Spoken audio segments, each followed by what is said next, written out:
Inilah saat yang kita nantikan bersama, inilah prosesi pengunduhan pengurus DPP dan DPD IKPSI 2024 sampai dengan 2029.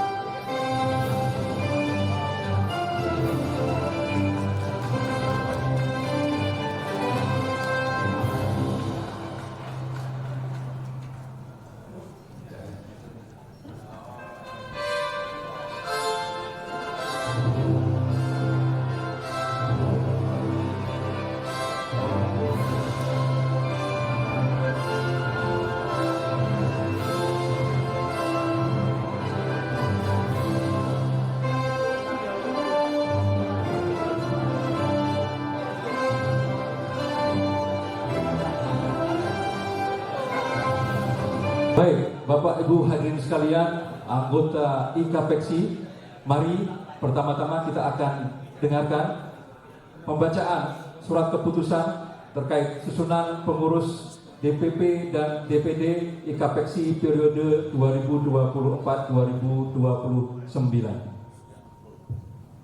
Bismillahirrahmanirrahim. Keputusan Ketua Umum Dewan Pimpinan Pusat Ikatan Pengusaha KNCC Indonesia nomor 001 IKPSI strip DPP garis miring Ketum garis miring 12-2024 tentang pengangkatan pengurus Dewan Pimpinan Pusat Ikatan Pengusaha KNCC Indonesia masa jabatan 2025-2030 menimbang dan seterusnya,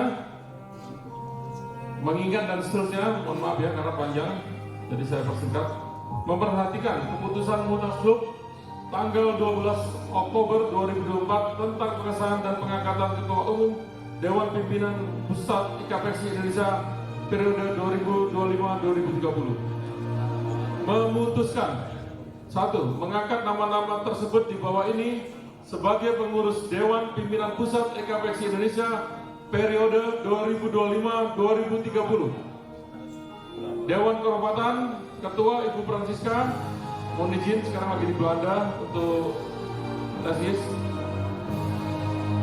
Anggota Bapak Ragil Ramatullah, anggota Desi Sulasti SHMKN dan Bapak Agung Budiono.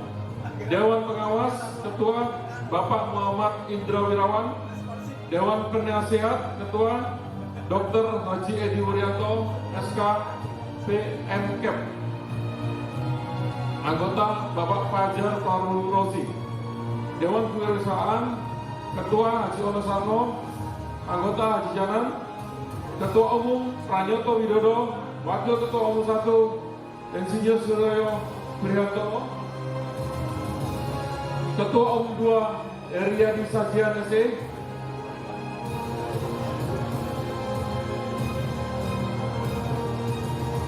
Sekretaris Umum Amin Farudi. Bendara Umum Doni Isan ST. Wakil Bendara Umum Trisna Amelia. Bidang Pengembangan Organisasi DPD dan DPC Ketua Bapak Heri Haryanto. Wakil Bapak Ngaini, anggota Sehabidin. Bidang Pendidikan dan Pengembangan SDM Ketua Haji Fajar SE Eskom MM PHDC.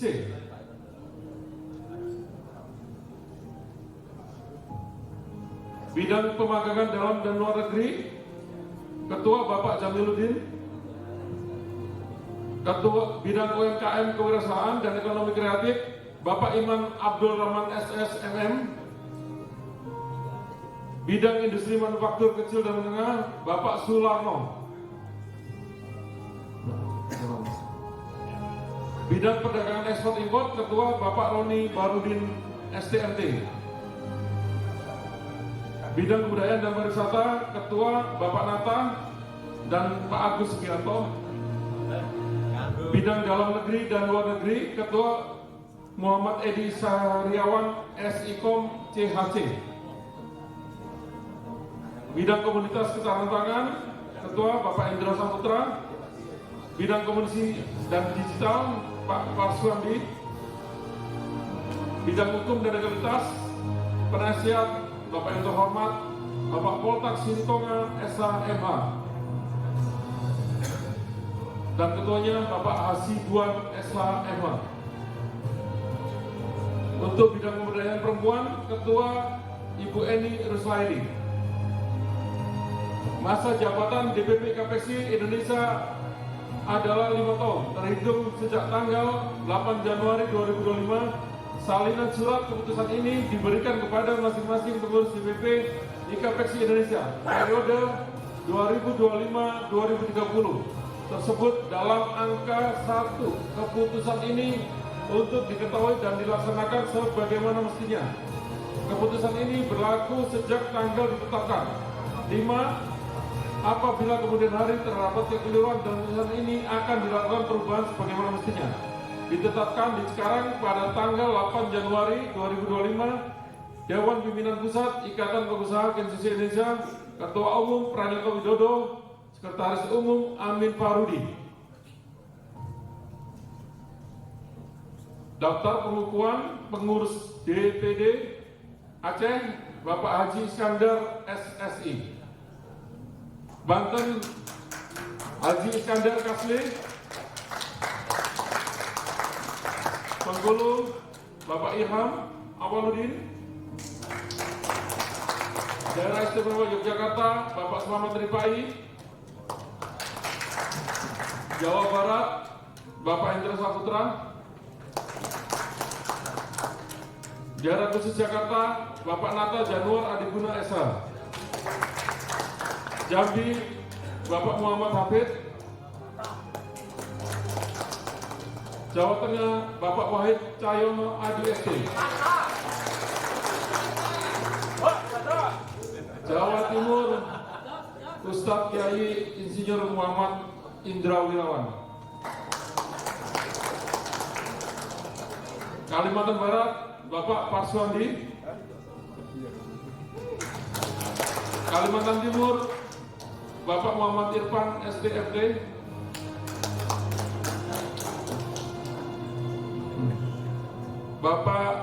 Kalimantan Timur, Bapak Doli. Kepulauan Riau, Bapak Kasman SE. Lampung, Bapak Agustiono. Riau, Bapak Parlendungan Harahap. Sulawesi Selatan, Bapak Saribudin SD. Sulawesi Tengah, Bapak Saleh Pawara. Sumatera Barat, Bapak Epi Yandri Rajo Budiman. Sumatera Selatan, Heriadi Sajien. Sumatera Utara, Bapak Doni Irsan SD. Dan Papua, Bapak Sueb Rizal Jalali.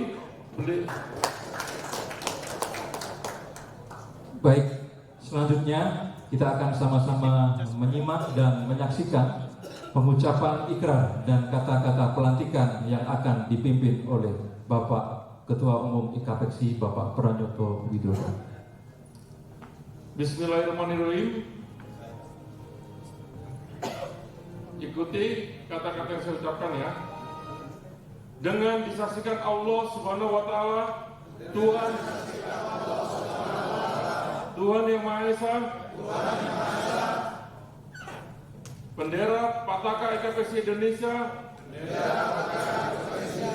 beserta hadirin yang ada di ruangan ini,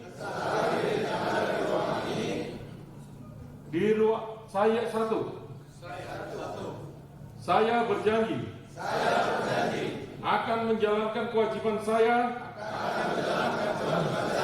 sebagai pengurus Dewan Pimpinan Pusat, Dewan Pimpinan Daerah, IKAPEXI Indonesia, periode 2025-2030, sesuai dengan struktural dan tupoksi yang diamanatkan. 2. Saya berjanji akan mengibarkan panji dan membangun citra baik IKAPEXI Indonesia di seluruh wilayah Indonesia. 3. Saya bersumpah akan patuh dan menjunjung tinggi anggaran dasar, anggaran rumah tangga, dan peraturan IKAPEXI Indonesia. 4. Saya bersumpah akan amanah, jujur, disiplin, bertanggung jawab, serta transparan dalam melaksanakan tugas sebagai pengurus, selalu mengedepankan kebersamaan, kekompakan, dan saling mendukung dalam mengemban amanat. 5. Apabila saya melanggar dan atau menyimpang dari apa telah saya ikrarkan, saya bersedia menerima sanksi apapun yang diberikan oleh Dewan Pimpinan Pusat IKAPEXI Indonesia dengan memanjatkan puji syukur kehadirat Tuhan Yang Maha Kuasa atas segala taufik dan hidayahnya. Maka pada hari ini Kamis tanggal 9 Januari 2024, saya Ketua Umum Dewan Pengurus Pusat IKAPEXI Indonesia dengan resmi melantik saudara-saudara sekalian yang namanya telah disebutkan sebagai pengurus Dewan Pusat serta pengurus Dewan Daerah dengan nomor 001 IKAPEXI DPP garing Ketum garing X2 garing 2024 tentang pengangkatan pengurus Dewan Pimpinan Pusat IKAPEXI Pengusaha Konstruksi Indonesia dengan masa jabatan 2025-2030. Saya percaya bahwa saudara-saudari akan melaksanakan amanat ini dengan sebaik-baiknya sesuai dengan tanggung jawab yang dibebankan kepada saudara. Terima kasih. Wassalamualaikum warahmatullahi wabarakatuh. Waalaikumsalam warahmatullahi wabarakatuh. Kita beri aplaus yang meriah atas pembacaan ikrar dan pelantikan dari Ketua Umum DPP IKAPEXI. Selanjutnya, mari kita sama-sama saksikan penandatanganan fakta integritas DPP dan DPD di hadapan Ketua Umum DPP IKAPEXI. Untuk itu, kepada perwakilan DPP Bapak Amin Fahrudin dan perwakilan dari DPD yaitu Bapak Farswandi untuk naik ke atas panggung. Sementara untuk bapak-bapak yang pengurus DPD agak merenggang ke samping, Pak, biar kelihatan dari tengah. Ya. Iya, kita beri tepuk tangan yang meriah atas penandatanganan fakta integritas pengurus DPP dan DPD IKAPEXI.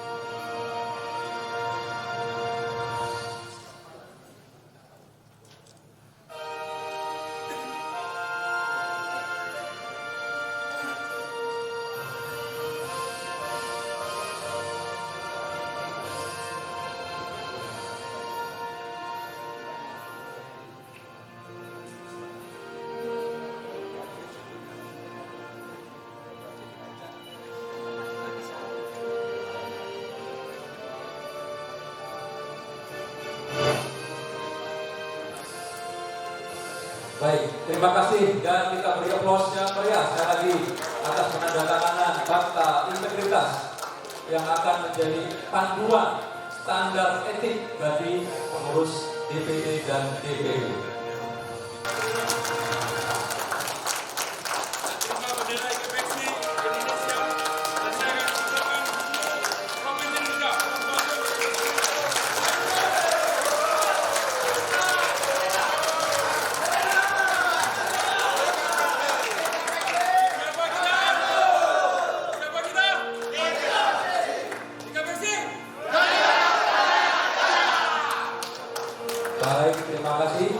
Selanjutnya DPD Kalimantan Barat Bapak Farwandi.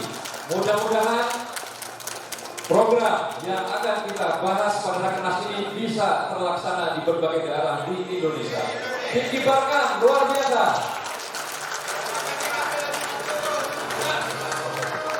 Diberikan kepada Bapak Edi Urianto,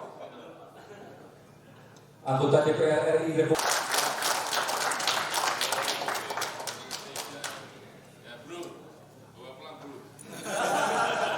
Dari KPSI boleh langsung ambil posisi. Kita akan berikan senyuman terbaik kita. Tentunya di kesempatan siang hari ini bersama dengan seluruh pengurus terpilih yang baru saja kita kukuhkan bersama. Siapa kita?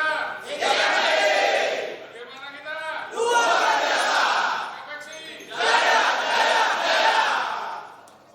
Boleh kita berikan tepuk tangan yang baik.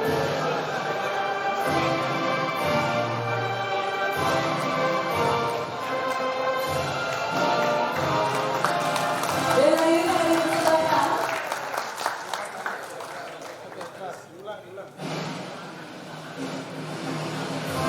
inilah persembahan tanah hibah seluas 1 hektar. Sekali lagi dipersembahkan oleh DPD Kepulauan Riau. Kita berikan tepuk tangan yang paling meriah. Terima kasih saudara semua. Saya atas nama DPD KPSI Kepulauan Riau menghibahkan lahan 1 hektar buat KPSI untuk berusaha berjuang bahwa kita mampu bisa makmur di negara sendiri. Merdeka, merdeka, semangat. Terima kasih, kami dapat hibah dari saudara Pak Kasman untuk Kepulauan Riau yang posisinya ada di Riau, Kepulauan Riau ya, 1 hektar. Terima kasih. Mari kita kelola bersama. Di kesempatan siang hari ini, sekali lagi masih dalam rangkaian acara spesial kita yang berlangsung di Grand Sahit Hotel 9 Januari 2025. Sekali lagi boleh kita berikan tepuk tangan yang paling meriah untuk kehadiran Anda semua. Ini dia seluruh keluarga besar dari KPSI yang berasal dari seluruh wilayah di Indonesia. Baik, untuk itu hadirin menemani Anda di kesempatan siang hari ini dalam rangkaian acara pengukuhan dan Rakernas KPSI periode 2024 sampai dengan 2029. Kita akan sambut bersama. Inilah penampilan dari Drum Taiko.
Selanjutnya kita akan menyambut bersama sesi dialog panel kami siang hari ini yang akan langsung dipandu oleh moderator kami, yaitu Bapak Dr.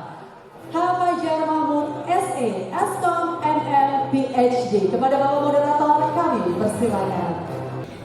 Bismillahirrahmanirrahim. Assalamualaikum warahmatullahi wabarakatuh. Siapa kita? Siapa kita? Langsung aja. Jaya, jaya, jaya. IKAPEKSI. Baik.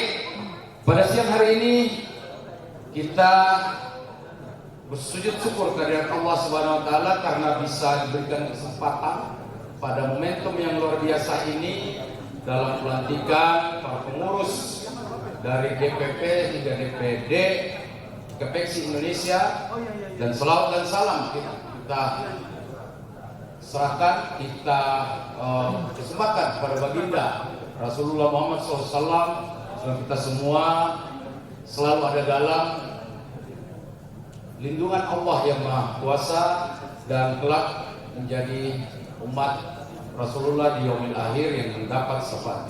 Amin ya Allah ya Rahman ya Rahim. Bapak Ibu sekalian, rekan-rekan yang saya banggakan, hari ini kita kedatangan di tengah-tengah kita para pembicara yang luar biasa. Saya sangat berharap dalam sesi talk show siang hari ini ada yang bisa kita bawa pulang masing-masing untuk mengembangkan baik UMKM yang kita geluti maupun profesi-profesi kita sesuai talenta kita. Mari kita sambut pembicara kita, Bapak Dr. Irwan Kuswardana STMM. Silakan Bapak Pejabat Fungsional Pembina Industri, Ahli Media Direktorat Jenderal Industri Kecil dan Menengah dan aneka Kementerian Perindustrian. Terima kasih Bapak. Selamat siang. Silakan Pak Jenderal Bapak. Baik, selanjutnya marilah kita sambut pembicara kita yang kedua dari Kementerian Perdagangan, Bapak Aji Cahyadi, psikolog beliau ini, dan ketua tim pada Direktorat Pengembangan Ekspor Jasa dan Produk Kreatif Dirjen Pengembangan Ekspor Nasional. Pak Aji, silakan Pak. Selamat datang Pak, silakan. Selanjutnya pembicara yang ketiga, Bapak Fajar Fahroji, Kepala Cabang BJB Syariah Bandung. Oh, adanya dari sebelah kanan, namanya sama, hurufnya beda. Fajar, saya Fajar Pak, orang Sunda. Bangga Pak.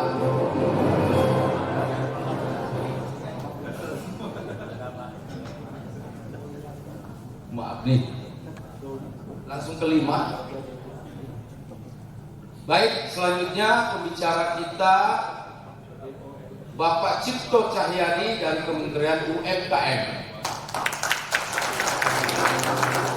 Silakan Pak Cipto. Mangga Pak. Terima kasih Pak, selamat datang Pak. Silakan. Dan selanjutnya Bapak Mas Bukin, mohon maaf sekali, Bapak Mas Bukin, Ketua Komite Tentang Kerjasama dan Kementerian Lembaga Industri Badan Vokasi Indonesia. Terima kasih Bapak, selamat datang. Baik, ini ada pembicara-pembicara yang bikin kita jadi nervous juga ya. Tetapi apapun itu judulnya, pada hari ini kita harus mendapatkan suatu hal yang dapat membawa, setelah kita kembali ke tanah air, bagaimana kita mengembangkan jati diri kita yang sudah berkomitmen untuk menjaga produktivitas di bangsa ini, kualitas produktivitas di bangsa ini, agar kita mampu menggerakkan ekonomi daerah kita sesuai dengan apa yang sudah kita proklamirkan pada hari ini. Yang pertama saya ke Bapak Kementerian Perdagangan dulu nih, Bapak Aji Cahyadi. untuk pengembangan ekspor jasa nih Pak. Sangat tertarik kita karena di sini ada kreatif, lalu pengembangan ekspor nasional.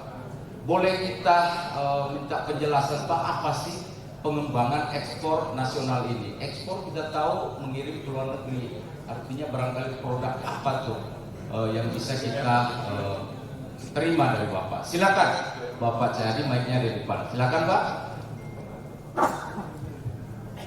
Bismillahirrahmanirrahim. Assalamualaikum warahmatullahi wabarakatuh. Waalaikumsalam. Terima kasih sebelumnya Bapak Fajar untuk kesempatan kami diundang di sini dalam pengembangan acara pengukuhan dan rakernas di KPEXI Indonesia. Jadi ini terima kasih sekali karena mungkin di sini banyak terkait sektor jasa ya Pak, nanti kita bicara. Tapi sebelumnya izinkan kami memperkenalkan dulu apa itu Direktorat Jenderal Pengembangan Ekspor Nasional Pak. Jadi di dalam Kementerian Perdagangan ada salah satu Direktorat Jenderal, salah satu namanya Direktorat Jenderal Pengembangan Ekspor Nasional. Salah satu tugas dan fungsi kami adalah bagaimana meningkatkan ekspor non migas ya. Ekspor non migas, jadi produk-produk non migas untuk kita ekspor ke pasar-pasar internasional untuk meningkatkan dan menambah devisa negara. Nah, salah satu fungsi itu ada 3 sebenarnya terkait dengan Dirjen Pengembangan Ekspor Nasional. Yang pertama adalah pengembangan produk ekspor, yang kedua pengembangan pasar ekspor, dan yang ketiga adalah peningkatan kerjasama institusi atau lembaga ekspor. Jadi 3 fungsi itu yang kami laksanakan di Dirjen Pengembangan Ekspor Nasional. Nah, untuk saat ini sektor jasa Pak memang menjadi satu yang didorong ya. Jadi memang dari rencana pembangunan jangka panjang ya Pak Irfan ya, terkait dari Bappenas juga sekarang selain produk ada jasa yang harus dikembangkan Pak, ekspor jasa. Jadi selama ini kan ekspor kita itu selain migas adalah produk ya, barang. Nah makanya untuk meningkatkan value atau nilai dari sebuah barang kan harus ada jasa di sana Pak. Dan jasa itu ternyata sektornya banyak sekali, dan sekarang sedang diamanatkan di Kementerian Perdagangan, salah satu di Dirjen Pengembangan Nasional untuk mendorong pengembangan ekspor jasa gitu Pak. Nah terkait dengan hal tersebut, sebenarnya kita ingin menyampaikan Pak di sini bagaimana program-program kami di Dirjen nanti mungkin bisa berkolaborasi dengan asosiasi, dengan kayak seperti ikatan jadi non government tapi mendorong rekan-rekan UMKM untuk dapat berpartisipasi untuk meningkatkan pasar dan pangsa ekspor. Mungkin setelah itu nanti bisa untuk selanjutnya bisa kita. Baik Pak, kita menangkap satu dari sekian penjelasan tadi, ada satu hal yang barangkali menggelitik kita ya, adanya kerjasama. Nah ini nih peluang untuk kami ini Pak, semuanya yang dorongan ini itu hampir ya tadi 90% kata ketum adalah alumni Jepang yang sudah bergerak di hampir tadi 20 yang hadir di sini, 25 sesungguhnya, tapi 20 yang hadir, 20 provinsi, berarti kami ada di seluruh wilayah bangsa kita ini. Artinya peluang untuk bisa kita bersinergi, tepatnya barangkali kita nanti akan mendapatkan penjelasan lebih rinci ya Pak ya. Terima kasih Pak Aji. Selanjutnya kita ke Pak Dr. Irfan nih. Untuk pembinaan nih Pak, industri menengah kecil, terutama bahkan nano ya Pak ya sekarang ini, yang sungguhnya penguatan ekonomi di bangsa kita adalah UMKM. Ini tidak bisa kita pungkiri. Nah, seperti apa sih Pak penguatan UMKM itu? Tentunya kan ada market yang utama sebenarnya itu. Nah ini yang kami ketahui, rekan-rekan kami ketahui adalah apa sih yang bisa kami tingkatkan, kerjasamakan untuk pengembangan ini. Silahkan Pak Dr. Irfan.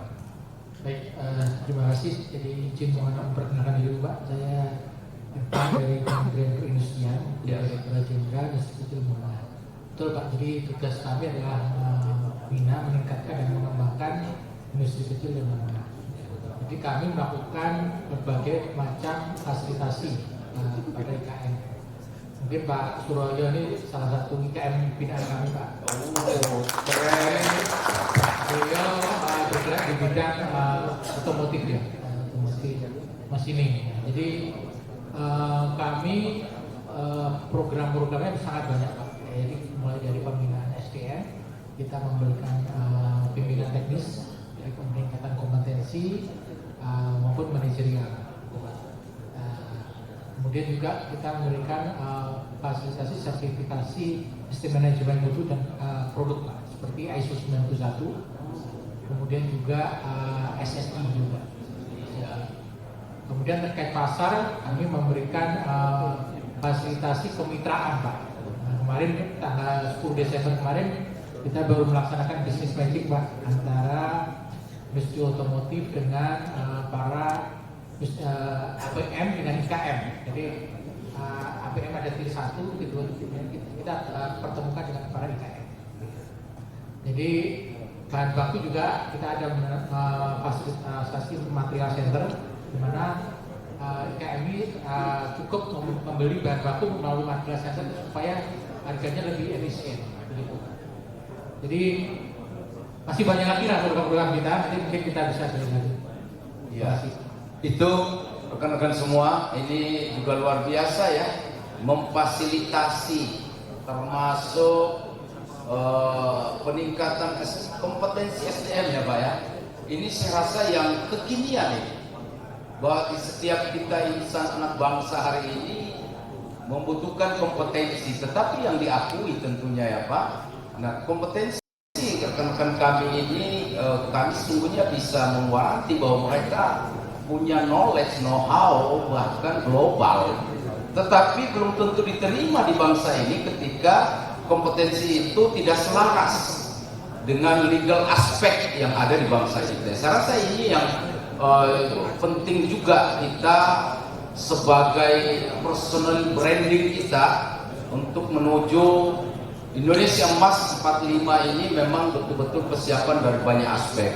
Luar biasa ini respon dari penjelasan Pak Dr. Irfan. Tepuk tangan untuk kedua narasumber kita yang sudah memberikan beberapa paparan. Selanjutnya saya kepada Bapak Ketua Komite Tetap Kerjasama dan Kemitraan Lembaga Industri Badan Vokasi, Bapak Mas Bukin, ya, Bapak yang paling ganteng sebenarnya di sini, tetapi menyebut nama beliau susah juga. Terima kasih Pak, silahkan waktunya, waktu dan tempat yang diserahkan. Baik, terima kasih. Assalamualaikum warahmatullahi wabarakatuh. Waalaikumsalam. Bapak Ibu yang saya hormati, tentu saya menyambut gembira dan selamat gitu atas pelantikan dan pengukuhan pengurus IKAPEKSI baik di DPP maupun di DPD yang sepertinya sempat mati suri, terus ini sepertinya bangkit lagi. Ini penting artinya IKAPEKSI selama ini ada yang mantau loh. Ya, hati-hati loh ya. Ini tepuk tangan sekali lagi deh ini. Ya, baik Pak, silakan Mobil. Yang pertama, saya dari Kadin Indonesia, Badan Vokasi. Ini memang amanat Perpres 68 2022 untuk bersama dengan kementerian melakukan revitalisasi pendidikan dan pelatihan vokasi. Pendidikan vokasi itu berarti SMK Politeknik. Kalau pelatihan vokasi berarti di LPK, PLK bersama dengan Kementerian Kemenaker tadi ya. Ada dirjennya datang ke sini. Nah, masalah serius ini kan kita bicaranya ini alumni Kenshusei, alumni pemagangan Jepang, ya, yang tadinya itu karyawan, kepingin jadi pengusaha. Betul. Nah, ini ada masalah mental yang sangat serius. Biasanya kalau kita jadi pekerja itu semuanya dikasih Pak, ya. Jadi jangan sampai ya ini pemerintah memfasilitasi tapi tidak bisa mencekoki, ya. Dan jangan juga berharap terlalu banyak karena anggaran pemerintah itu terbatas. Betul ya Bapak-bapak ya. Ya. Jadi seandainya ada program, saya melihat program pemerintah itu sudah bagus. Ada BLK, ada LPK, pelatihan-pelatihan, ada sertifikasi, BNSP dan lain-lain. Ya. Tapi misalkan, ya, jumlah lulusan SMA kita 1,6 juta sekian. Jumlah lulusan SMK setiap tahun ya 1,6 juta sekian. Ditambah madrasah aliyah, ditambah dengan, mohon maaf ya, di pesantren itu ada yang nggak pakai ijazah, betul nggak? Jadi kira-kira setiap tahun lulusannya 4 juta orang. Kalau 4 juta orang ini mau bekerja di Indonesia, coba bayangkan kerja di mana, ya. Sehingga amanat Bapak Presiden kalau bisa dilakukan revitalisasi di hulu, materi pendidikannya, pelatihannya, biar sesuai dengan kebutuhan industri, gitu ya Pak ya. Ya. Jadi ini kaitannya gini. Sekarang itu industri berubah begitu cepatnya, ya. Tiba-tiba ada AI, sudah muncul di handphone kita, Meta dan lain-lain, gitu ya. Ini pasti kita tergagap-gagap. Ini apa lagi? Ini penipuan apa enggak? Ini apa manfaatnya? Nanti ini ke depan secara bisnis seperti apa, gitu ya. Nah, jadi itu tadi mental pengusaha, mental karyawan yang biasanya semuanya serba ada. Yang kedua, mental karyawan maksudnya ya. Mental karyawan yang kedua itu adalah tahunya itu satu bidang. Yang tadi Bapak bilang, kami ini punya kompetensi. Iya, kompetensinya cuma satu puzzle. Ya kan? Kalau dulu Kensusemia itu magangnya di bidang permesinan, welder gitu ya. Ya tahunya bidang itu. Padahal ketika berpindah ke zona menjadi pengusaha, itu harus tahu A, B, C, D, E, F, G, H, I, J. Banyak. Ya. Jadi Bapak Ibu kalau cuman baru 1 tahu 2, 3 bidang saja, tentu ini tidak cukup. Ya.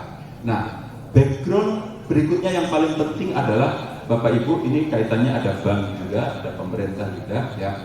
Syarat untuk menjadi pengusaha sukses itu ada 3. Ya. 1, punya market. Sama dengan tadi kita bicara vokasi, jangan sampai sekolah buka jurusan yang nggak bisa ada serapannya. Jadi harus dibalik. Saya tadi lihat beberapa pameran, ada yang bikin kopi, ada yang bikin pengecoran logam tadi ya, ada yang bikin apa tadi, ada madu misalkan gitu. Nah, mesti dilihat dulu marketnya ada atau enggak. Jadi harus berangkat dari market. Ya, saya yakin semua yang dipasarkan itu ada marketnya, Pak. Tapi kadang-kadang menggalinya betul enggak. Nah, kalau marketnya ada, bisa dibesarkan. Biasanya terus butuh modal. Nah, biasanya terbatas nih, Pak, duitnya nggak cukup. Nah, nanti ada bank di sini BJB, gitu kan, gitu. Nah, tapi yang paling utama untuk bisa membesarkan market itu adalah capacity building. Jadi ada 3 syarat utama, Pak. Pasarnya dibesarkan, duitnya besar, ya. Tapi syarat utamanya itu orangnya. Nah, orangnya ini capacity buildingnya jangan sampai tadi cuma tahu satu bidang, ya. Jadi misalkan produknya harus bagus, harus bersertifikasi misalkan SNI, ya. Orang yang ngejalanin harus kompeten di bidangnya, ya. Selain produk, yang paling penting itu tadi bisa memasarkan. Nah, Kadin melalui Undang-Undang Nomor 1 Tahun 87 itu adalah sebagai induk dunia usaha. Semua pengusaha itu wajib bergabung di Kadin. Ya, semua asosiasi pengusaha harus bergabung di Kadin. Jadi mestinya di KPX kan ada kata-kata pengusaha mestinya bisa tuh bergabung di Kadin, ya. Nah, networking menjadi penting Bapak Ibu. Bapak Ibu sudah tergabung di IKPEXI, ini menjadi penting. Tadi saya sedikit memberikan masukan. Ada teman tadi Pak Nur Rohim ya, siapa tadi? Ya. Tadi pas kita dialog, misalkan dia punya beberapa produk gitu ya, yang katanya bisa disuplai ke pabrik. Nah, ini mumpung ada teman-teman, inilah forum harusnya bisa dilakukan tukar menukar produk. Yang punya produk memang bisa dijual lintas provinsi, dipresentasikan di sini. Ya, setelah nanti bicara Rakernas, baru kita ngomonginnya itu. Kalau kami dulu saya dulu alumni HIPMI, mudanya di HIPMI ya Pak. Itu bilangnya forum McLaren, forum makelaran Pak. Cocok nggak? Kan kita mau cari duit, betul nggak? Kamu punya apa? Apa yang bisa tak jual di tempatku?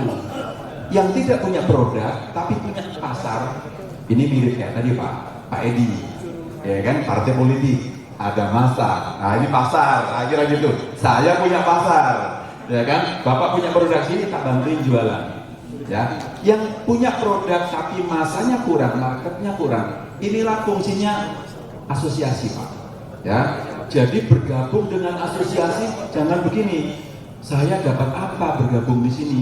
Loh, kamu itu bisa nyumbang apa? Kalau saya Pak, ini contoh. Ini sudah bagus menghadirkan bapak-bapak dari sini.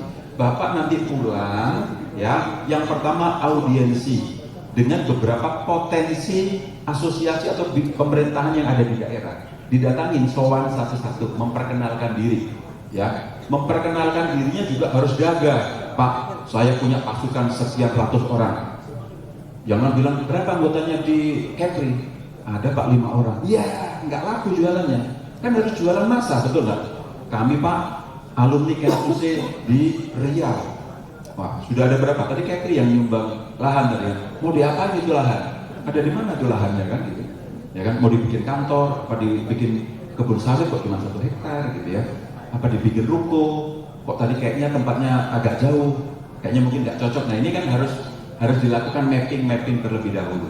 Gitu ya Bapak Ibu ya. Jadi mohon maaf ini ngasih sentilan-sentilan sedikit untuk menjadi pemikiran nanti bahan sebagai rakernas, apa yang dilakukan sinergi antar daerah, apa yang bisa dilakukan sinergi antar anggota, sehingga paling penting semuanya adalah capacity building, resilient upskilling. Terima kasih. Terima kasih sekali Pak Mas Bukin, ini luar biasa ya. Semoga dapat memantik kembali semangat kita yang barangkali pasang surut, tetapi ada 2 poin penting yang saya coba petik tadi, bahwa pertama hulunya adalah sekolah ya Pak ya. Artinya ada link and match antara pendidikan dengan, kalau bahasa saya di UPI kemarin itu istilah saya ngambil jadi dudedo gitu Pak. Ada dunia akademisi, industri, usaha, dan organisasi, dunia kerja, ini mesti link and match. Agar apa? Kebutuhan pasar itu terjadi produktivitas yang betul-betul mampu tadi kembali ke peningkatan produktivitas. Nah, di luar dari itu ada yang terpenting lagi, bahwa ternyata kita ini pengusaha tidak asal pengusaha juga, tapi pertama menguasai market dulu ya Pak. Nah marketnya ini kita apa sih gitu yang akan kita produksi, dan sejauh mana kita mampu membawa produk kita ini betul-betul serapannya itu ya sesuai dengan kebutuhan saat ini pasar. Nah ini hal yang sangat menarik ya teman-teman sekalian.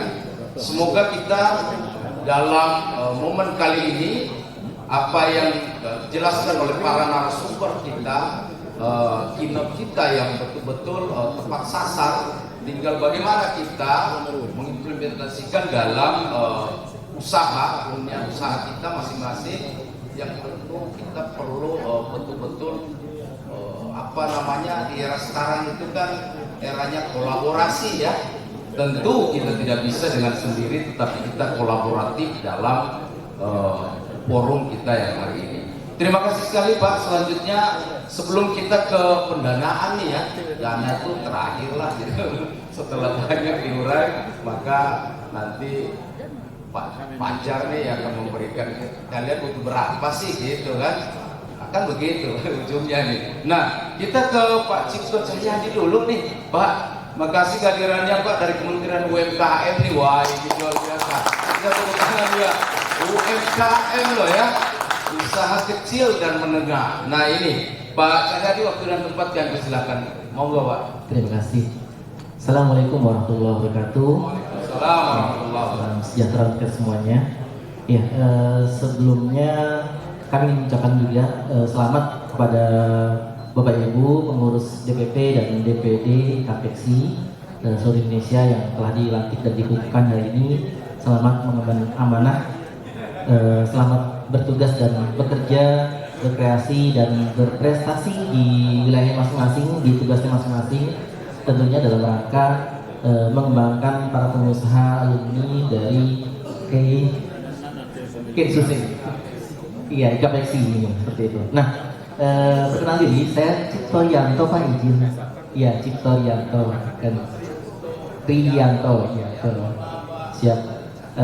Dari Deputi Bidang Kewirausahaan Kementerian UMKM. Ya, sedikit informasi bahwa sebelumnya kami adalah di Kementerian Koperasi dan UKM semenjak kepemimpinan Pak Prabowo ini Kementerian Koperasi dan UMKM dibagi dua menjadi Kementerian Koperasi sendiri dan Kementerian UMKM sendiri seperti itu supaya lebih fokus dalam urusan masing-masing seperti itu. Nah, Deputi Bidang Perusahaan menyelenggarakan koordinasi, sinkronisasi kebijakan, kemudian juga program-program pengembangan perusahaan di Indonesia. Karena sebagai kita tahu bahwa UMKM memegang peranan penting bagi perekonomian nasional. Tapi kalau kita lihat data, ternyata 99%-nya itu dari UMKM itu adalah usaha mikro, gitu. Usaha mikro, di bawahnya kecil, gitu. Sampai omsetnya hanya 1 miliar, gitu. Nah, kenapa bisa begitu? Tadi nyambung dengan Pak Dekadit Pak Mas Bukin, mindset, gitu. Bahwa ternyata kebanyakan pelaku usaha kita bersifat necessity entrepreneur, yaitu menjalankan usaha itu karena kebutuhan, keterdesakan, karena hanya untuk mencukupi kebutuhan hidup, gitu. Ketika dia lulus sekolah, lulus kuliah, nggak terima kerja, nggak terima PNS, nggak terima TNI Polri, yaudah daripada ngapain, daripada nganggur, dia kerja, dia usaha, kayak gitu. Nah, hanya sebatas itu, seperti itu. Jadi yang kita kembangkan adalah wirausaha by design, bahwa seseorang melakukan usaha itu ada opportunity karena melihat peluang.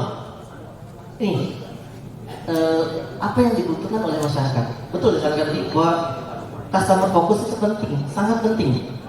Ketika kita menghasilkan suatu produk, kemana akan kita jual, gitu. Jadi bukan tidak hanya apa yang kita bisa dan kita suka, tapi produk yang kita hasilkan dibutuhkan pasar atau tidak, seperti itu. Nah, berikutnya adalah terkait dengan bagaimana membangun jiwa kewirausahaan. Pemerintah memiliki Perpres 2 tahun 2022 tentang pengembangan pariwisata nasional. Di sana ada tentang jiwa kewirausahaan. Ini harus kuatkan. Ada 5 aspek: motif, sikap, perilaku, pengetahuan, dan keterampilan. 5 itu harus dikembangkan oleh para pengusaha. Gitu. Jadi kita ingin merubah juga istilah pelaku usaha atau pelaku UMKM menjadi pengusaha UMKM. Gitu. Ini harus dimiliki mindset, motif, bagaimana dia menjalankan usaha karena apa.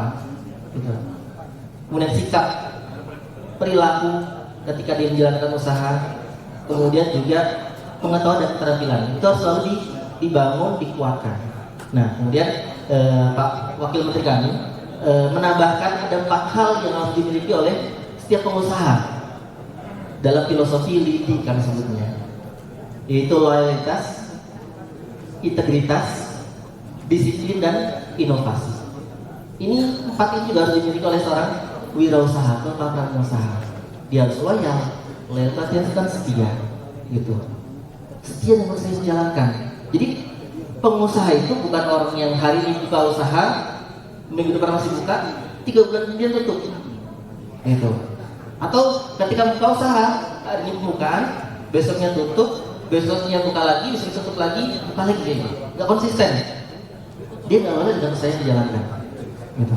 Kemudian integritas, ada kejujuran, gitu.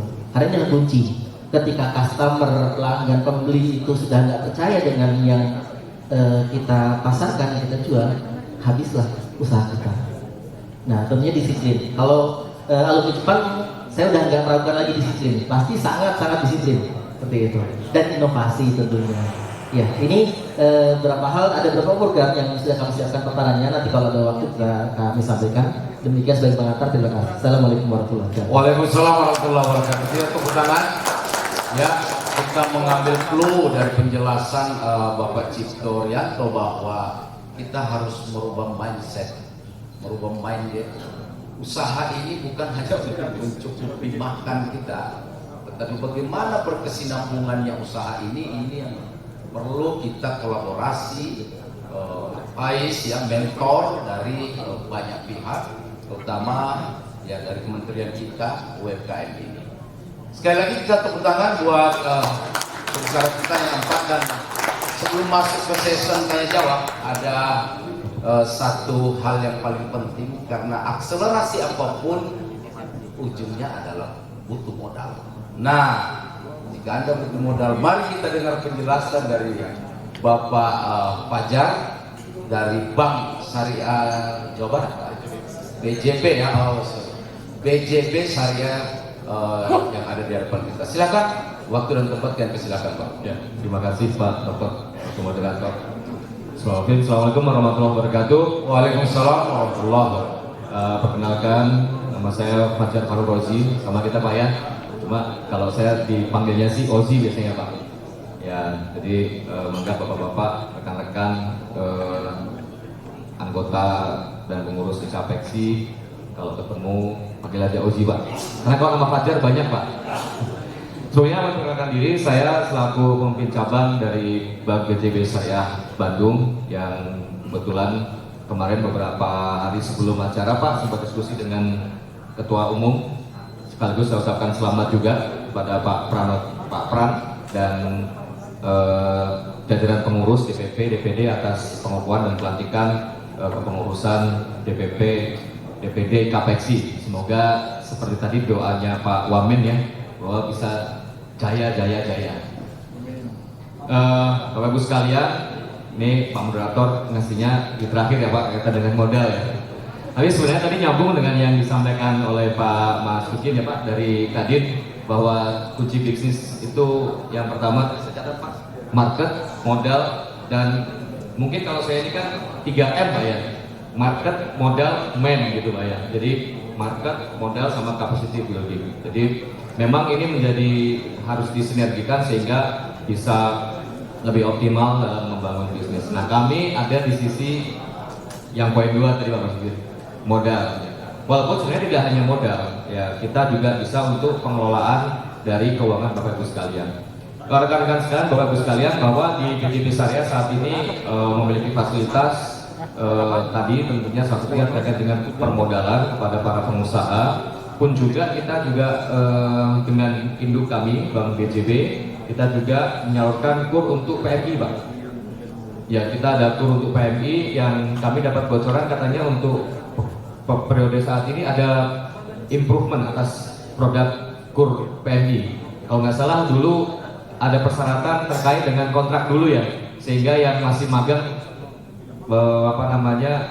sehingga penyalurannya terbatas. Nah kita dapat info untuk yang struktur penyaluran kur yang baru itu ditiadakan infonya. Kita juga lagi menunggu. Semoga ini juga bisa mendukung nanti rekan-rekan yang memiliki usaha di pemagangan Jepang untuk bisa mengoptimalkan produk dari bantuan dari pemerintah melalui produk KUR. Rekan-rekan sekalian, betul tadi yang disampaikan oleh dari Pak Mas Hukin bahwa IKAPEXI ini adalah himpunan yang merupakan bisa jadi market ya Pak ya. Nah, kami selaku pihak perbankan sangat mendukung ya ketua yang baru Pak Pran untuk kemarin juga sempat untuk mengklasifikasi. Jadi Bapak Ibu sekalian, agar nanti bisa kita lebih optimal mensupport, mungkin bisa menyampaikan jenis usahanya apa kepada pengurus, sehingga kita pun juga bisa secara custom apa yang bisa kita kolaborasikan. Karena kalau kami dapat informasi bermacam-macam, tidak hanya pengusaha pemagangan, tapi juga ada di sisi manufaktur, ada yang di pertanian, ada yang di industri kreatif. Nah, saya pikir ini nanti bisa kita kolaborasikan. Kami juga ada beberapa nasabah juga Pak, yang mungkin nanti yang bisa dikolaborasikan. Jadi bank selain fungsi intermediasi pengelolaan dana dan penyaluran, kami pun juga fungsi mediasi untuk juga tadi kalau istilahnya McLaren ya Pak, tapi McLaren berbaju bank Pak, karena kita fungsinya kan menyambungkan. Ada nasabah kami yang mungkin punya market, Bapak Ibu punya produk, kita pun juga bisa. Nanti tentu dengan kolaborasi dengan rekan-rekan di Kadin maupun di kementerian terkait. Bapak Ibu sekalian, tadi kalau Pak Mas Dukin dari Kadin menyampaikan 3 kunci sukses bisnis, ini saya juga ada 3 kunci Pak. Tapi konon katanya ini 3 kunci sukses di Indonesia Pak, konon katanya Pak. Jadi yang pertama kerja keras, yang kedua kerja cerdas, yang ketiga ada orang dalam. Konon katanya begitu ya Pak. Nah, saya pikir Bapak Ibu sekalian ketika berkumpul di sini ini sama-sama ketemu orang dalam nih Pak. Kan ini bos-bosnya semuanya di sini kan. Nah, Saya pikir itu kalau bisa dihimpun, dikolaborasikan, ini betul-betul bisa menjadi kesuksesan kita bersama. Ya, kerja keras, kerja cerdas, ada orang dalam. Harapannya sih tidak dianggap negatif ya Pak, tapi adalah relasi dan silaturahim dalam ikatan KPX inilah yang bisa sama-sama membuat kita bisa berjaya, jaya. Mungkin dari saya cukup sekian. Aku nuhun. Wassalamualaikum warahmatullahi wabarakatuh. Waalaikumsalam warahmatullahi wabarakatuh. Mudah-mudahan struktur kosnya nanti yang turun ini tidak ada itu, karena sebenarnya kami di wilayah Karawang itu yang memberikan masukan ke BJP bahwa sungguhnya butuh biayanya itu untuk membayar dosen bahasa Jepang ini Pak, karena salah satu syarat mutlak ke Jepang itu adalah mampu berbahasa Jepang minimal N5. Anak-anak kita ini ya untuk membayar itu paling tidak butuh 10 juta. Itu hanya untuk bahasa Jepangnya doang. Nah setelah itu ada proses namanya pelatihan pra pemberangkatan. Nah di situ lagi butuh biaya untuk lebih condong kepada merujuk kepada skilling, lalu etos kerja di Jepang seperti apa. Ini mesti diasah, karena kami pun dari pengelola lembaga kerja ini, rival kita itu bukan sama anak bangsa, tetapi Vietnam, Filipina, negara-negara tetangga yang juga mereka itu memang udah lidahnya itu udah Mandarin, Jepang, Korea itu lebih cepat Pak dibanding kita yang mohon maaf lidahnya barangkali kanebo kering gitu Pak ya, masih kaku gitu untuk bahasa. Nah ini butuh waktu. Nah mudah-mudahan BJP hari ini tidak curhat juga ini ya, tetapi barangkali ada casket yang sama. Hari ini kita kedatangan dari BJP bisa barangkali memberikan solusi agar betul-betul kemanfaatan dana KUR ini betul-betul tepat sasaran, tepat waktu, efisien terhadap kebutuhan anak-anak kita dalam bisa secepat mungkin bisa bahasa Jepang dan berangkat ke Jepang. Karena hari ini Jepang luar biasa, membutuhkan SDM yang sangat banyak. Mereka piramid, sementara kita piramid berbalik, kita piramid utuh. Karena kita hampir 70% dari jumlah penduduk 287 jutaan ya sekarang Pak, itu hampir tenaga produktifnya 7%. Sementara Jepang itu berbalik, angka menuju pensiunnya yang justru hampir 40-30%. Nah teman-teman, rekan-rekan, ini sungguhnya kita sudah masuk lunch, tetapi tidak sah rasanya kalau tidak ada pertanyaan minimal 3 nih yang dapat mewakili kita semua. Saya persilakan nih langsung dari maha guru saya sebenarnya kan dari SO kita. Silakan kan, mic-nya tolong di ini rekan-rekan. Silakan Kang Imam, pertanyaannya. Makasih. Assalamualaikum warahmatullahi wabarakatuh. Waalaikumsalam warahmatullahi wabarakatuh. Izin, bapak-bapak yang di depan tuh dari tadi saya cari sebenarnya. Mohon maaf, saya kebetulan di DPP KPXI untuk bidang UMKM, koperasi, kewirausahaan, dan ekonomi kreatif. Begitu. Ada 2 poin saja mungkin insya Allah bisa mewakili teman-teman. Pertama, kalau di Jepang bapak, pengalaman kami itu khusus pertanian itu ada namanya GA atau Japan Agriculture. Petani-petani yang tidak melek teknologi, petani-petani yang tidak melek branding, itu biasanya menitipkan produknya di GA. Itu levelnya kecamatan Pak. Dan di GA itu mesin packaging ada, bagian branding juga ada, bahkan ada ruangan-ruangan khusus untuk syarat, maaf BPOM misalkan.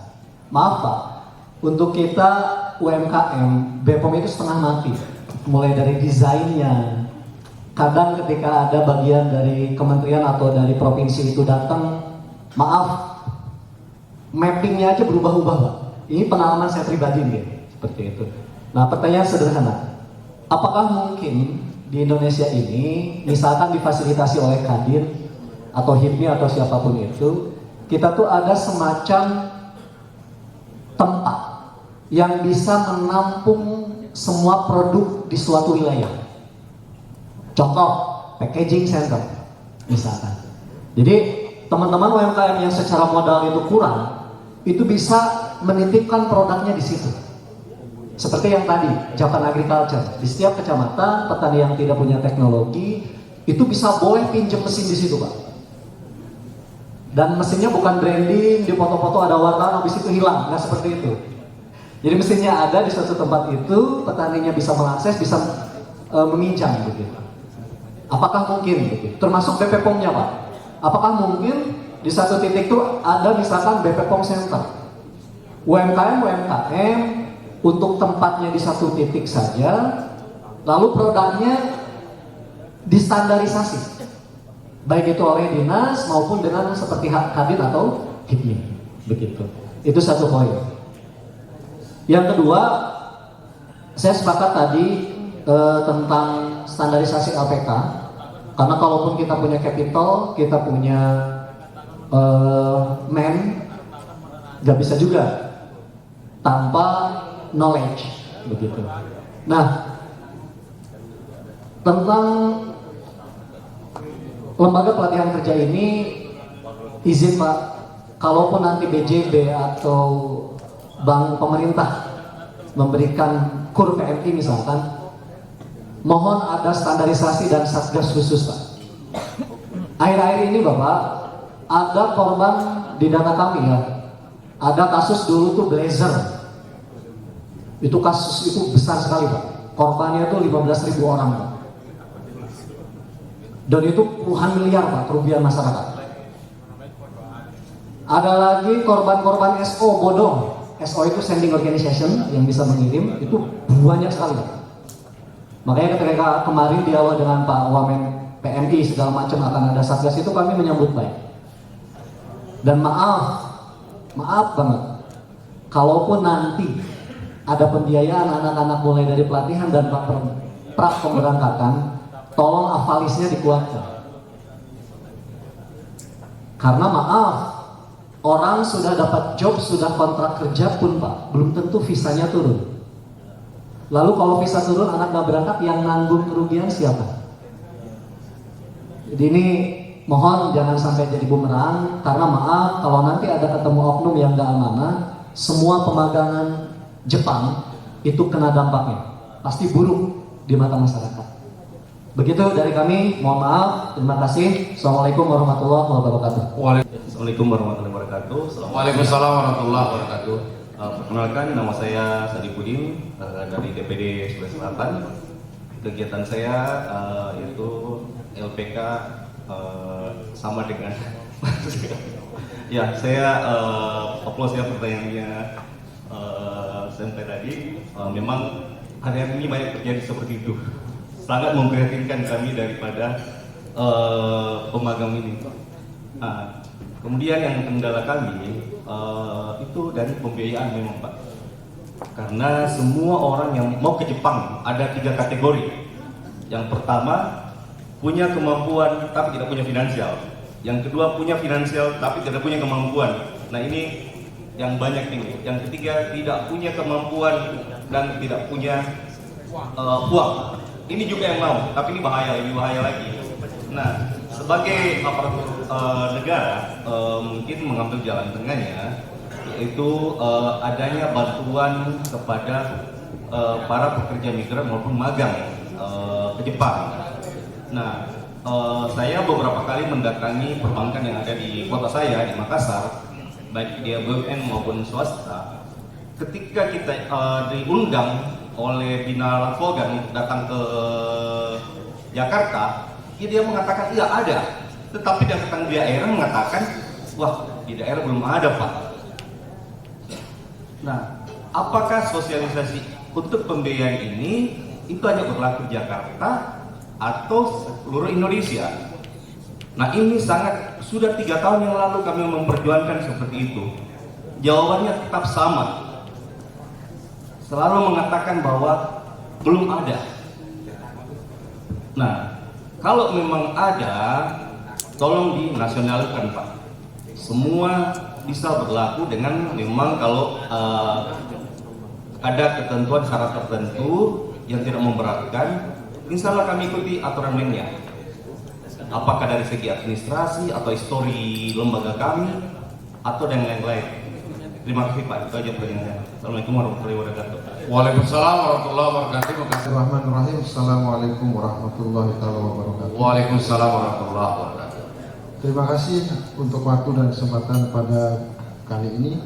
Saya to the point saja, khususnya kepada Maaf, nama dulu ya, DPD mana? Perkenalkan, nama saya Heri Haryanto dari DPP terkait dengan pengembangan DPD dan DPC. Nah, pertanyaan saya to the point karena ini sudah waktu masuk siang.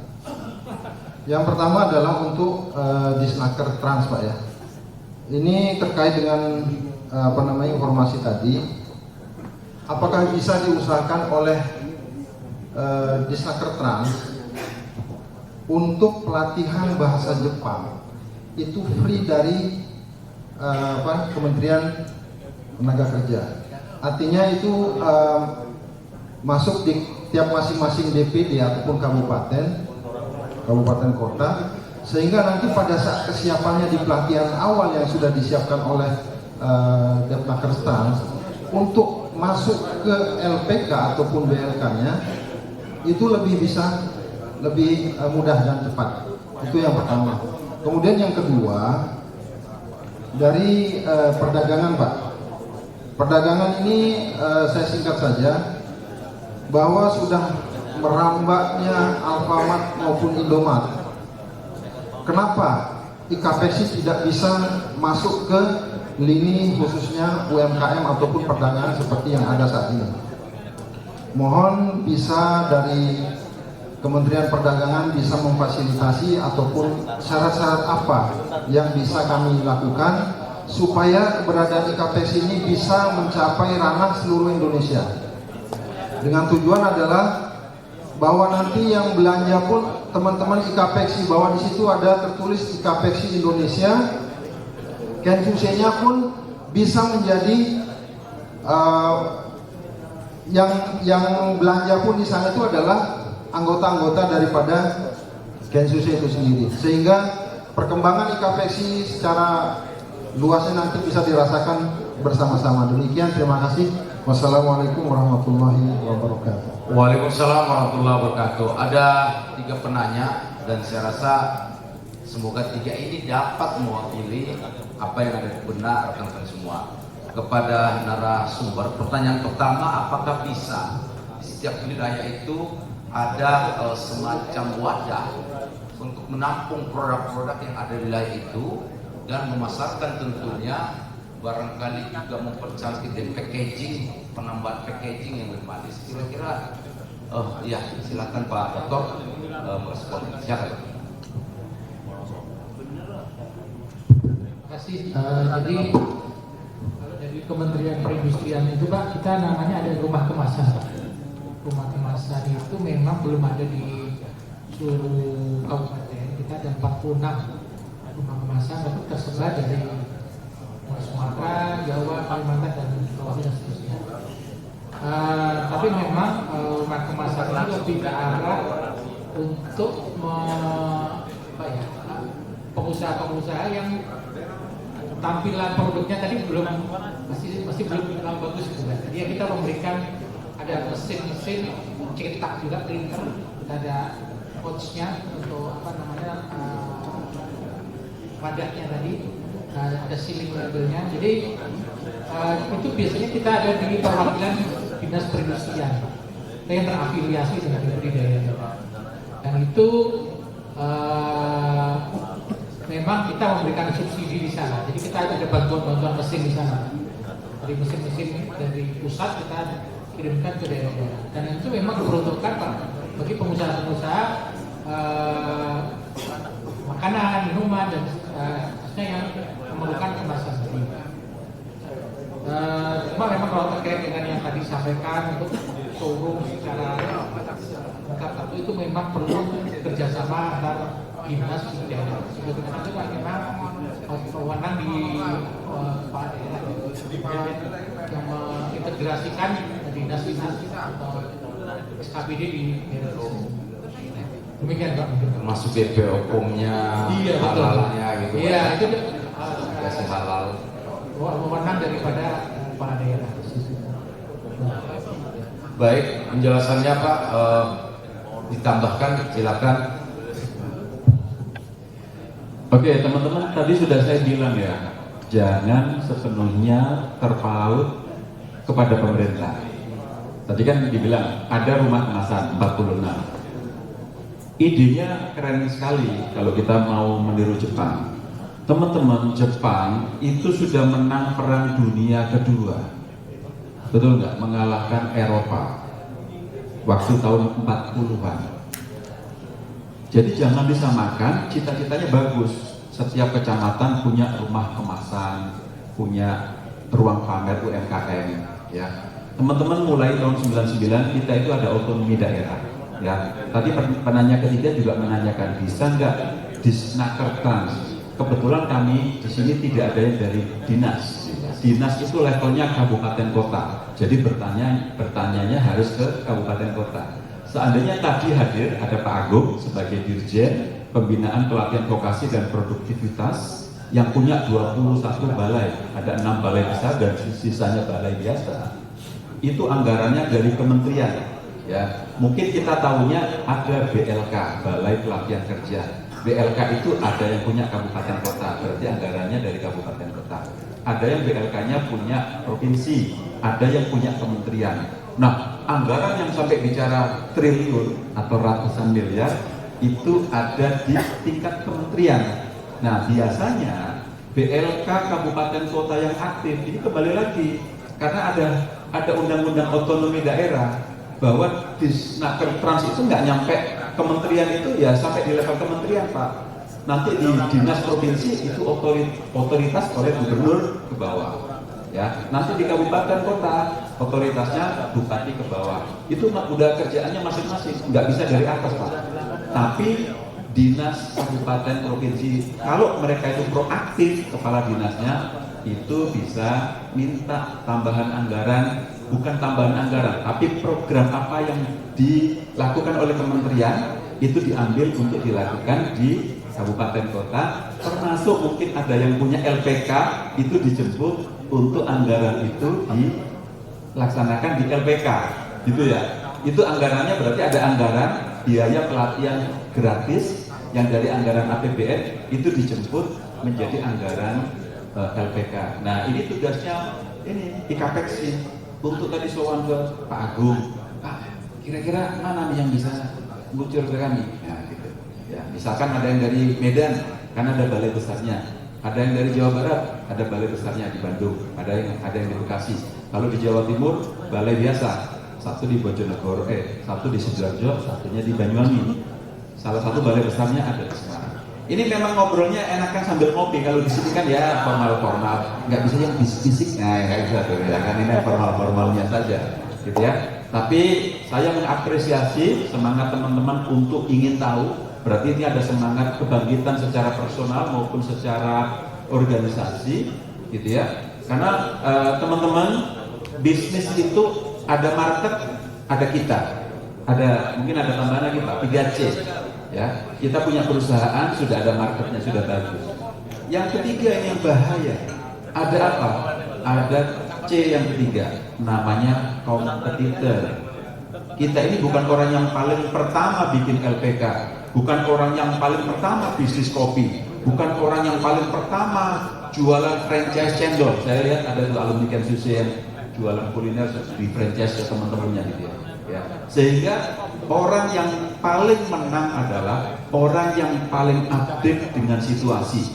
Bisa jadi Bapak Ibu ini wah keren di zamannya. Apakah sekarang masih keren? Orang yang masih keren adalah orang yang mengikuti perubahan zaman. Berarti eksistensinya masih ada, masih mengikuti itu. Oh sekarang update-nya ini nih, bisnisnya nih. Oh sekarang kalau jualan itu mesti lewat TikTok, ya kan? Bapak Ibu, ini karena sudah alumni, pasti nggak butuh informasi tentang Jepang.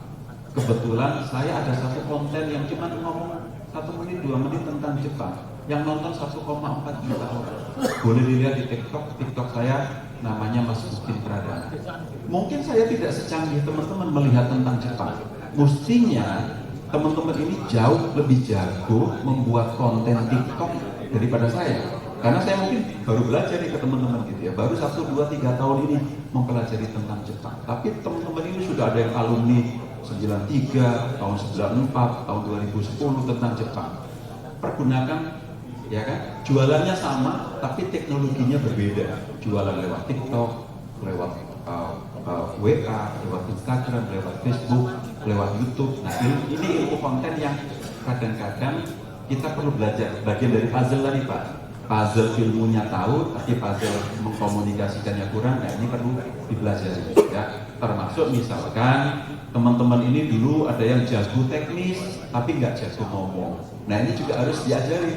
Di IKPEX mungkin dibikin kelas bagaimana membuat kelas public speaking, misalkan gitu, yang persuasif, yang untuk jualan. Kira-kira seperti itu Pak. Terima kasih.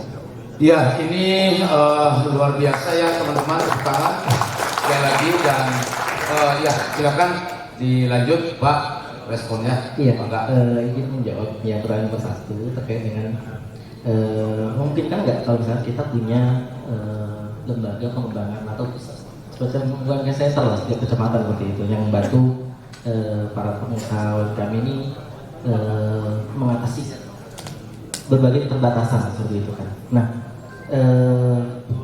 langkah ke sana ada, Bapak.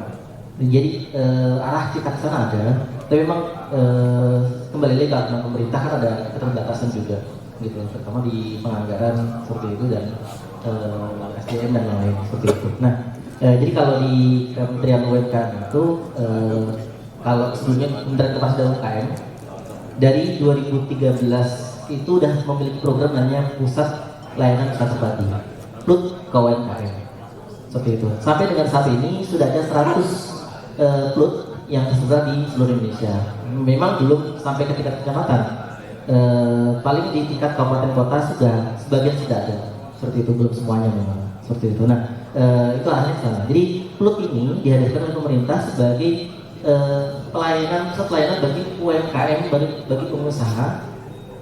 Ada beberapa pendamping di sana. Ada pendamping yang mengurusi tentang perizinan, ada pendamping yang mendampingi tentang pemasaran, ada yang tentang produksi, kemasan seperti itu. Kemudian juga teknologi seperti itu. Nah, ada beberapa pendamping sesuai dengan bidang. Ada juga yang bagian manajemen SDM.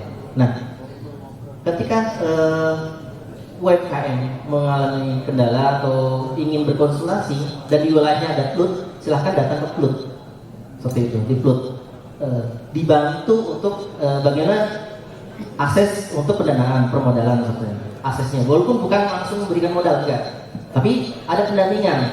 Karena gini, kalau data kan kita lihat dari proporsi kredit perbankan itu yang ke UMKM hanya sekitar 20%, betul ya Pak? Seperti itu kalau saya lihat datanya ya. Nah, kalau kita cek lapangan itu ada dua kondisi. Dari kacamata perbankan melihat UMKM ini kebanyakan belum bankable, gitu, belum bisa diberikan pendanaan. Oleh itu ada pendampingan di PLUT itu bagaimana mendampingi bagaimana penyusunan laporan keuangan seperti itu sehingga laporan keuangannya jadi lebih bankable. Nah, kemudian juga lihat dari usahanya, ada pendampingan usaha di sana. Nah, itu yang ada di program PLUT. Kemudian kami di Deputi Bidang Perusahaan juga mengembangkan namanya lembaga inkubator.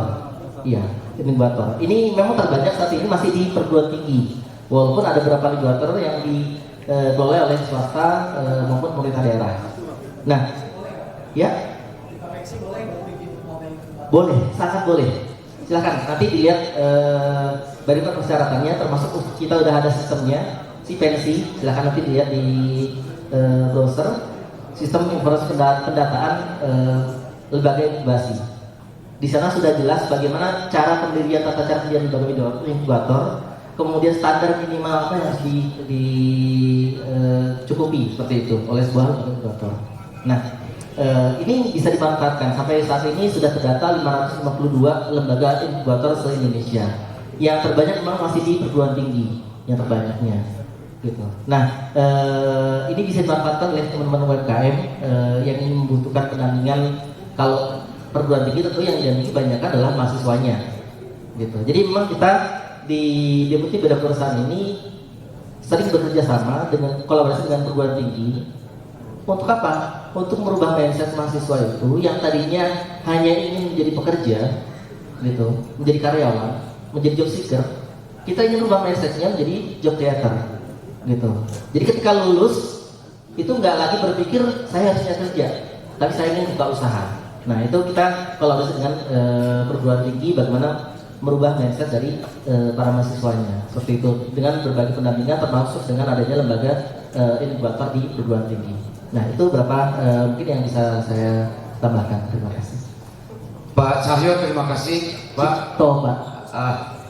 Pak Cipto, maaf Pak Cipto Rianto ya. Mohon maaf Pak Cipto. Terima kasih sekali. Akhirnya kita dapat kesimpulan nih, yang satu ini adalah pendampingan ternyata ya. Pendampingan ini yang mesti kita tanamkan bahwa hari ini itu hampir di semua lini itu ada pendampingan ternyata dari UMKM. Nah ini harus kita ambil nih. Nah bagaimana mencari akses pendampingannya, tentu di momen event lain kita akan bisa barangkali kita koneksikan melalui KPEXI. Selanjutnya ini yang terakhir nih, ada silakan Pak. Ya baik. Terkait dengan Bapak Ibu, misalnya terkait dengan capacity building dari Pak Selaku yang disampaikan terkait dengan para pengusaha, ini karena kita sebenarnya ada program dari Kementerian Perdagangan, UMKM bisa ekspor Pak. Jadi bisa itu sebenarnya singkatan dari berani inovasi siap adaptasi. Itu kan sebenarnya itu lebih ke bagaimana capacity building tadi Pak. Jadi memang terkait dengan tersebut Kementerian Perdagangan itu ada program namanya kayak pelatihan prosedur ekspor. Kita ada programnya Pak, pelatihan itu di Grogol Pak kantornya, di kantor namanya Pusat Pengembangan Sumber Daya Ekspor dan Jasa Perdagangan. Dan tentu itu gratis barangkali. Itu offline Pak sekarang. Offline. Ada kelas-kelas, pakai kelasnya dan itu cukup terjangkau lah untuk kelas-kelas pelatihan itu. Investasinya Pak? Ya Pak. Gratis loh. Ada Pak, ada nanti tapi itu masih terjangkau lah karena kan disubsidi pemerintah. Jadi nanti Bapak Ibu di sana bisa sekalian kayak role play Pak, bagaimana mengurus produk Bapak misalnya mau ekspor gitu. Jadi dari meja 1, meja 2, meja 3. Itu sangat membantu terkait dengan capacity building. Karena ini kalau Bapak Ibu pengen suatu saat uplift produk Bapak untuk ekspor, misalnya Jepang nih tahu karakteristik pasar Jepang. Tapi secara prosedur ekspor belum paham, ya silakan datang ke sana. Kita ada program pelatihan itu Pak tentang prosedur ekspor. Yang kedua tentang market, pemahaman market tadi. Kita juga ada fasilitasi Pak, kita punya perwakilan perdagangan Pak di 31 negara Pak. Jadi kalau Bapak Ibu punya produk yang wah saya udah siap ekspor nih atau mau nyoba ekspor gitu karena di dalam negeri udah cukup bagus, Bapak Ibu bisa nanti buka aja di website kemendak.go.id, di sana daftar para perwakilan perdagangan. Jadi kita punya kantor perwakilan untuk membantu mempromosikan produk-produk Bapak di luar negeri. Jadi silakan dihubungi itu, mereka akan merespon dan mencarikan ke pasar tentang produk-produk Bapak dan standarisasinya. Mungkin itu dua hal yang penting terkait dengan tadi pengembangan SDM dari Kementerian Perdagangan terkait UMKM bisa ekspor tadi. Jadi berani inovasi, siap adaptasi. Tadi harus dilihat dengan perkembangan zaman Pak. Memang harus belajar gitu, asal punya produk, punya pengetahuan, punya kapasitas itu tadi. Mungkin itu Pak. Pertanyaan pertama dan kedua ya, terkait dengan pembiayaan, mohon izin. Memang mungkin yang dari rekan dari Sulawesi Selatan yang tadi ya, Pak Sarif. Ya, Pak Sarifudin. Mungkin nanti izin Pak Ketum bisa menjadi program mungkin Pak. Memang tidak dipungkiri juga informasi juga bisa jadi belum merata Pak di cabang-cabang. BJB Syariah sebagai bagian dari konglomerasi BJB ya. Kalau BJB konvensional itu sudah ada di hampir semua pulau di Indonesia Pak. Untuk BJB Syariah kami di jaringannya di Jawa Barat, Jakarta, Banten di 3 provinsi. Untuk kami di BJB Syariah hampir setiap kota kabupaten sudah ada jaringan. Nah untuk yang Bapak Ibu sekalian di wilayah Jawa Barat, Jakarta dan Banten mungkin bisa nanti berkoordinasi terkait dengan KUR Pekerja Migran Indonesia. Untuk yang di luar daerah tersebut nanti bisa berkoordinasi dengan jaringan kantor bank BJB konvensional. Bisa jadi nanti menjadi program masing-masing DPD mungkin Pak Ketum untuk membantu memfasilitasi anggota-anggota yang memiliki usaha di bidang LPK. Terus berikutnya juga ini kami sampaikan, ini juga hasil diskusi dengan Pak Ketum Kapexi yang baru, bahwa nanti sebagai bagian dari kontribusi kami dalam menyongsong Indonesia Emas, Pak, dan sekaligus mendukung program dari Ketua Umum Kapexi terkait dengan kita akan membuat program literasi dan juga bagaimana biar bisa bankable, ya. Jadi ini juga kami melihat ada permasalahan tersendiri bagaimana mengakses fasilitas dari perbankan, pembiayaan khususnya kepada rekan-rekan para anggota IKAPEXI. Nanti mungkin ada pelatihan dari mulai latihan pembukuan, pencatatan, accounting dan lain sebagainya, sehingga untuk usaha yang sedang dilakukan mungkin sudah ada yang sudah saat ini udah korporasi ya. Nah, kalau yang bagi rekan-rekan anggota DPD mungkin melalui programnya Pak Ketum, kita juga akan lakukan literasi terkait pencatatan keuangan dan bagaimana biar bisa mendapatkan pembiayaan dari bank. Nanti bisa kolaborasi dengan kita dengan senang hati mungkin Pak Ketum, sehingga tidak hanya nanti kita support di pemagangan, tapi juga di permodalan maupun investasi dari para anggota IKAPEXI. Mungkin itu bagian dari kami, sehingga literasi ini bisa dikolaborasikan dari sisi pencatatannya, perapihan dokumen dan lain sebagainya, sehingga bisa bankable, dikolaborasikan dengan dari kementerian. Semoga ini bisa memberikan manfaat seluas-luasnya buat para anggota IKAPEXI. Atur nuhun. Terima kasih, tepuk tangan sekali lagi untuk Pak Fajar dari DJB Karya. Ada tambahan dari senior kita, silakan mic-nya Pak Suroyo Waketum.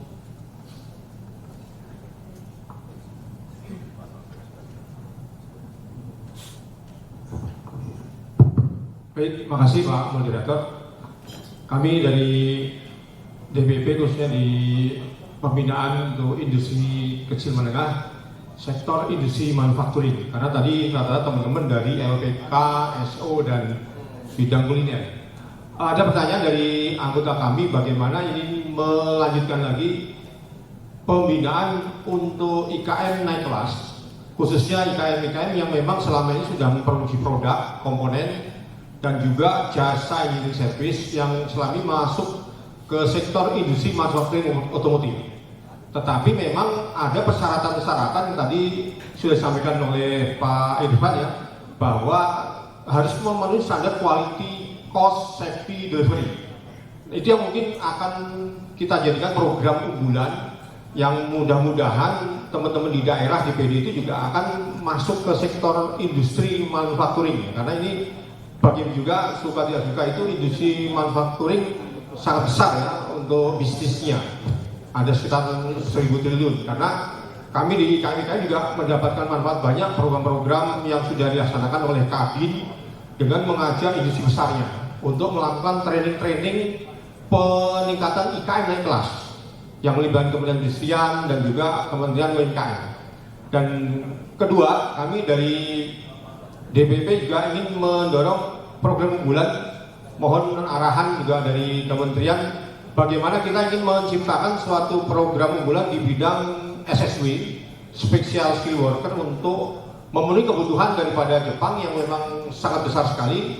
Dari Pak Duta Besar Jepang bahwa operator untuk CNC mesin untuk masuk spek kompetensi keahlian khusus yang nantinya punya standarisasi ke arah BNSP-nya. Itu penting sekali karena memang SDM kita sebenarnya mampu, bisa, tapi belum memenuhi persyaratan di sertifikat kompetensi keahliannya. Itu kira-kira perlu ditingkatkan dan mudah-mudahan dukungan penuh ya dari Pak Ketum KPEXI untuk bisa melakukan MOU dengan pihak kementerian. Itu saja. Terima kasih. Assalamualaikum warahmatullahi wabarakatuh. Waalaikumsalam warahmatullahi wabarakatuh. Saya rasa ini langsung ke Pak Dr. Irfan nih memberikan respon. Ya, sebetulnya benar yang Pak sudah sampaikan itu QCD ya Pak ya. QCD itu harus dengan tadi sertifikasi pengujian sistem manajemen mutu dan seterusnya. Jadi untuk naik kelas itu memang perlu pendampingan. Jadi kita pernah memberikan contoh di CPR itu Pak dari Toyota untuk dia basicnya di pengecoran, tapi dia bisa untuk membuat silinder salah satu komponen untuk mobil. Jadi tapi perlu sekitar 2-3 tahun untuk bisa membuat itu. Jadi perubahan mindset dan juga teknologi itu sangat perlukan apabila pengen naik kelas tadi. Jadi nanti kita bahas Pak, teman-teman ada proposalnya itu kita bahas. Ya, terima kasih Pak Dr. Irfan. Ini sudah dikotokkan ini sepertinya dengan suhu ya senior kita. Dan untuk masalah SSW kita coba minta arahan dari Pak Kadin ya. Bagaimana pendapat, silakan Pak. Oke, yang pertama gini, tadi kan kita lebih banyak ngomongin pengusaha pemula ya. Jadi Bapak Ibu yang merasa bahwa bisnisnya sudah running, sudah berjalan, saya undang untuk ikut bergabung di Kadin. Apakah di tingkat kabupaten kota, kalau mau lebih mungkin lebih aktif di tingkat provinsi ataupun di tingkat nasional gitu ya. Kebetulan saya di Kadin Indonesia, saya di bidang vokasi ya. Meskipun saya juga Ketua Umum Apulindo, Asosiasi Pengusaha Kuliner Indonesia Pak. Nah, di Kadin itu bidangnya itu mirroring kementerian. Jadi kalau Bapak ada yang industrinya perindustrian, di Kadin ada yang membidangi Pak, bidang perindustrian. Waketumnya namanya Pak Saleh Hussein, mantan Menteri Perindustrian. Jadi banyak Pak, seperti ini Pak Hanif Dagiri yang kebetulan tidak hadir, di periode sebelumnya juga beliau menjadi Wakil Ketua Umum Kadin bidang ketenagakerjaan. Jadi di Kadin ini memang kumpulannya orang-orang hebat, apakah mantan menteri ataukah mungkin kalau di Kadin ada kader yang bagus nanti dijadiin menteri juga bisa Pak. Nah, terkait dengan SSW, iya betul. Karena ini kan ke depan tantangan teman-teman yang terutama yang LPK gitu ya. Kita akan menghadapi program baru di Jepang dengan undang-undang yang baru yaitu Ikushizuru. Boleh bahas sedikit nih? Boleh. Ya. Kalau sekarang ke Jepang itu kan yang saya tahu ya, mudah-mudahan tidak salah ya, masih ada program pemagangan, apakah istilahnya Kensushi atau Jinojisushi. Ada juga yang pemagangan itu intensif untuk mahasiswa. Nah itu kemarin Kadin juga bekerja sama untuk mengirim pemagangan Pak di ground handling, di Bandara Narita dan di Haneda. Ya. Nah ada juga yang Tokutegino atau SSP, Specified Skill Worker. Ini kontraknya 5 tahun. Ini buat Bank BJB juga penting sebenarnya. Nah syarat untuk yang Tokutegino itu kan 2 Pak, bahwa dia punya skill bahasa level dasar 2 N4 ya, atau GFT A2 basic gitu ya, ditambah dengan skillnya. Jadi misalkan dia mau pertanian, maka dia harus ikut ujian pertanian. Kalau di Indonesia itu ada LSP pertanian, tapi itu kan diakui di Indonesia. Ketika kita bicara di Jepang, berarti harus pakai standarisasi sertifikasi di Jepang. Ada asosiasi pertanian di sana yang membuat tes gitu ya, nanti dilaksanakan di Indonesia. Ya, lembaga sosial lah dianggapnya itu Japan Foundation seperti itu. Nah, kalau seperti pertanian, orang umum apalagi yang dari Riau, orang dari Jawa Tengah, mungkin dari Banyumas, ya kalau lihat pohon kan tahu ini daun, ini akar, ini buah, gitu ya. Cara merawatnya bisa gimana, cara mupuk, cara manen. Mungkin lebih gampang Pak belajar SSC-nya. Tapi betul seperti tadi, ya kan belajar ngelas. Belajar tadi mesin-mesin CNC itu tidak gampang gitu ya, termasuk kalau di Kaigo perawatan lansia itu nggak gampang ya kan, baik itu untuk prakteknya maupun fotobannya, ujiannya, waduh itu udah mumet gitu Pak ya. Jadi ini contoh, ada lembaga dari Korea yang bekerja sama dengan Fakultas Keperawatan UI mengembangkan modul keperawatan, itu minimal pelatihannya 2 bulan. Ya, saya ketemu kemarin si mentor yang dari Korea. Oke, yang kedua, saya beberapa bulan kemarin ke Nagoya, ketemu salah satu perusahaan namanya Technia. Itu juga dia saat ini dia itu kerjasama dengan Vietnam untuk membina orang-orang yang SSW tadi Pak, yang mesin Pak. Gitu. Nah itu dia bekerja sama dengan kampus atau SMK yang ada di sana. Nah ini kita coba tarik ke Indonesia. Kemarin kita perkenalkan dengan Fakultas Teknik UI seperti itu. Jadi kerjasama. Nah, ini kan salah satu contoh, ya. Jadi teman-teman yang punya network di Jepang ini kan alumni semua di sana. Hubungin lagi itu Kaisanya dulu tempat bekerja atau Kumiainya untuk siapa tahu ada yang perlu keahlian khusus yang nggak bisa diajarkan hanya sekedar di LPK. Kalau di LPK ngajarin bahasa, ya lebih gampang gitu kan prakteknya, betul lah. Tapi kalau yang ilmu-ilmu khusus seperti ini, LPK suruh beli mesin CNC, terus cari instrukturnya, terus muridnya masuk sedikit, ya tekor kira-kira gitu ya, betul nggak? Nah, ini yang mungkin bisa kolaborasikan. Apakah satu DPD punya tempat pelatihan khusus untuk SSB-nya? Kan menarik. Kalau duitnya kurang, hubungi BJD. Kira-kira seperti itu. Terima kasih. Luar biasa. Lagi-lagi ujungnya jika duitnya dananya kurang, hubungi BJD. Wajar senyum terus ya. Semoga kita bersenyum terus.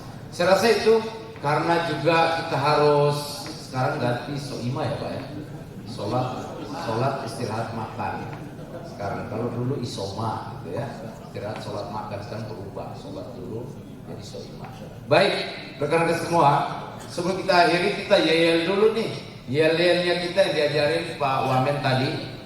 Ketika saya mengatakan siapa kita, maka IKPEXI bagaimana IKPEXI, maka luar biasa dan IKPEXI. Baik. Siapa kita? Bagaimana IKPEXI? IKPEXI?